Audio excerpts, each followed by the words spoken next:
Está no ar o STJ no seu dia, um programa do Superior Tribunal de Justiça. Apresentação, Tiago Gomide.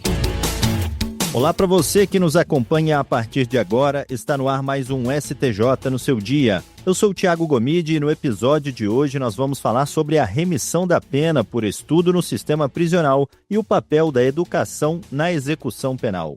Recentemente, o tema foi analisado pela terceira sessão do Superior Tribunal de Justiça, que decidiu que a aprovação no Exame Nacional do Ensino Médio pode ser considerada para fins de remissão de pena, mesmo quando o apenado já possui diploma de ensino superior antes da prisão. A decisão uniformiza o entendimento da Corte e encerra divergências entre as turmas de direito penal.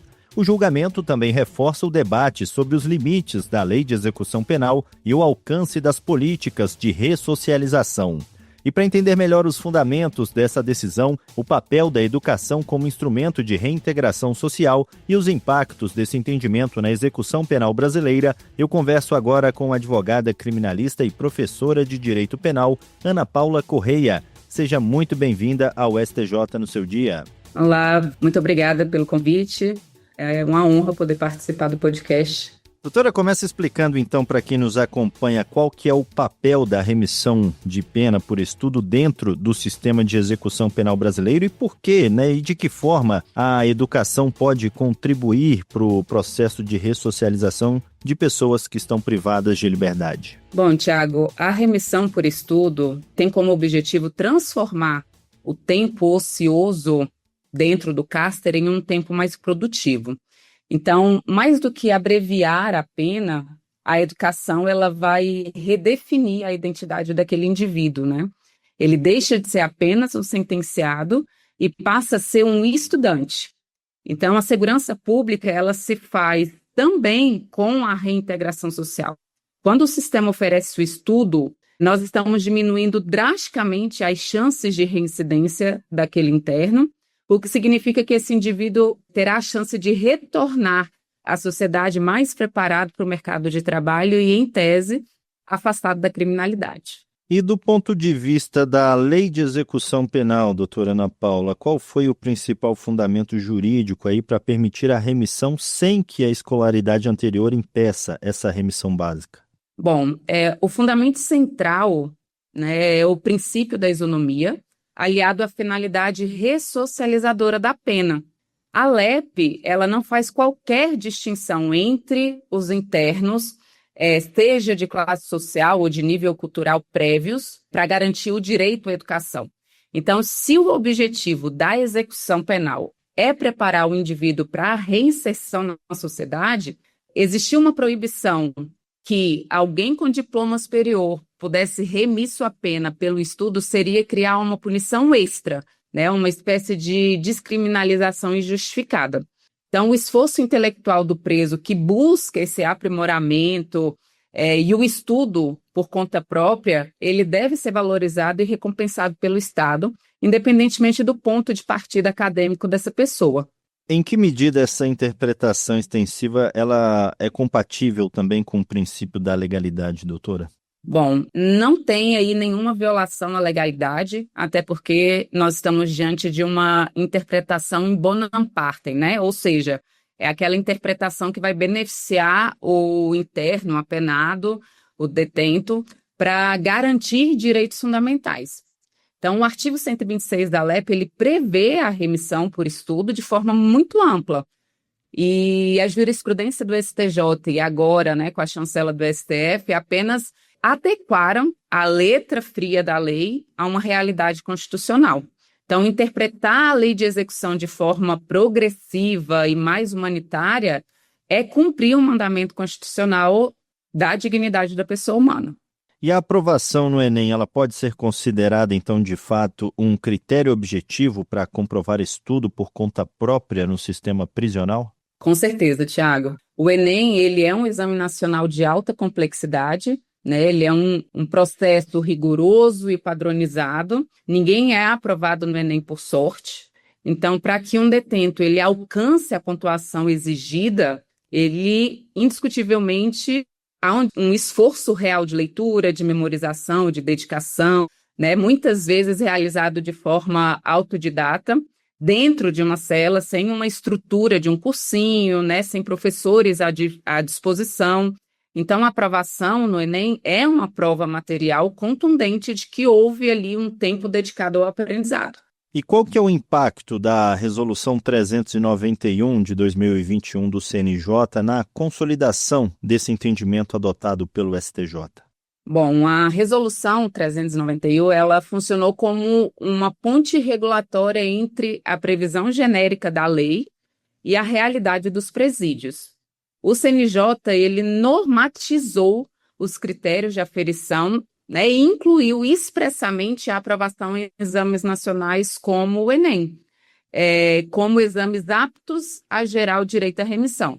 O impacto foi trazer segurança jurídica e, de certa forma, uniformidade para que os juízes da execução penal de todo o país eles pudessem aplicar o benefício sem nenhuma hesitação. E essa tese de que não é necessário novo conhecimento aí para fins de remissão, ela representa uma mudança de paradigma na execução penal? Sem dúvidas, com certeza. Antes, o foco estava no preso, né? Uma visão formalista de ganho de escolaridade progressiva lá dentro do próprio sistema. A nova visão foca no esforço integrativo. Então, o indivíduo que já possui ensino superior, ao estudar para o Enem, ele está exercitando a mente, ele está revisando conteúdos, ele está ocupando tempo, né, lá dentro do sistema prisional com educação, ao invés de se manter no ócio. Então, o paradigma atual pune o crime com isolamento, mas também dá benefícios para que aquele interno busque sua evolução pessoal por meio da educação, não importando se o conhecimento é inédito ou uma espécie de reciclagem. E como que essa decisão ela dialoga com o objetivo central da execução penal, especialmente no que diz respeito à ressocialização? Bom, Tiago, o artigo 1º da LEP diz que a execução penal ela deve proporcionar condições para a harmônica integração social do condenado.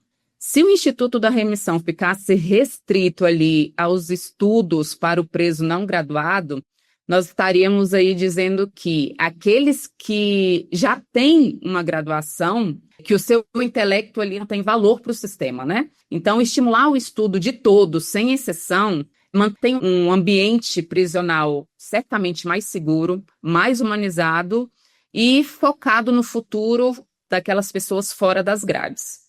E como os juízos da execução penal devem se adequar para a ressalva da decisão sobre o cálculo da remissão quando o preso já concluiu anteriormente a etapa de ensino correspondente?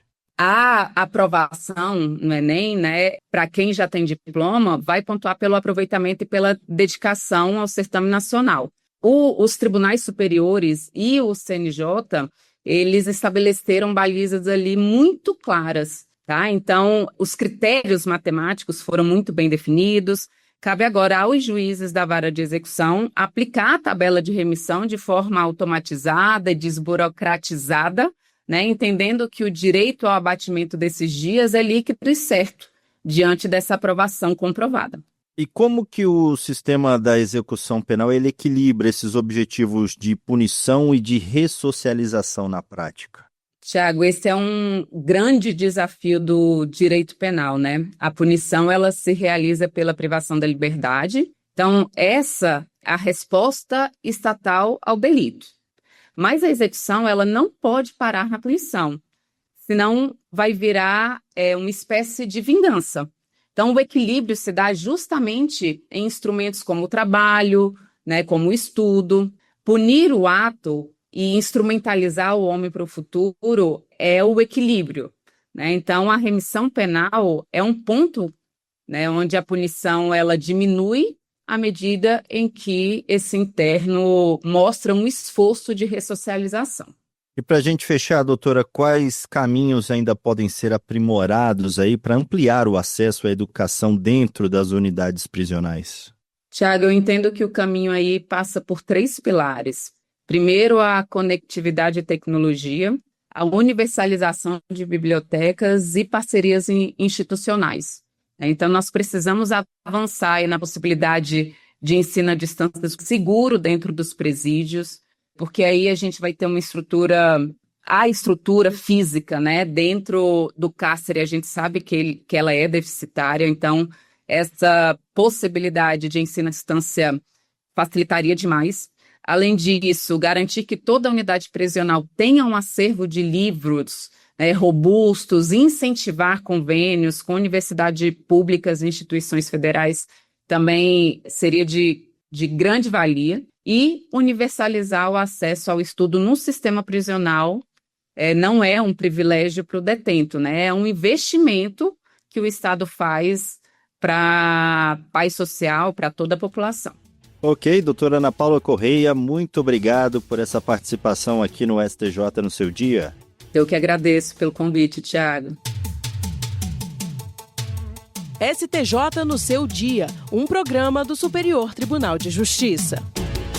O STJ no seu dia vai ficando por aqui. Agradeço pela sua companhia na Rádio Justiça e também pelas plataformas digitais. O STJ no seu dia tem produção de Caio Baltazar, trabalhos técnicos de Roberto Glória, direção e coordenação geral de Daniele Lombardi. Até o próximo episódio.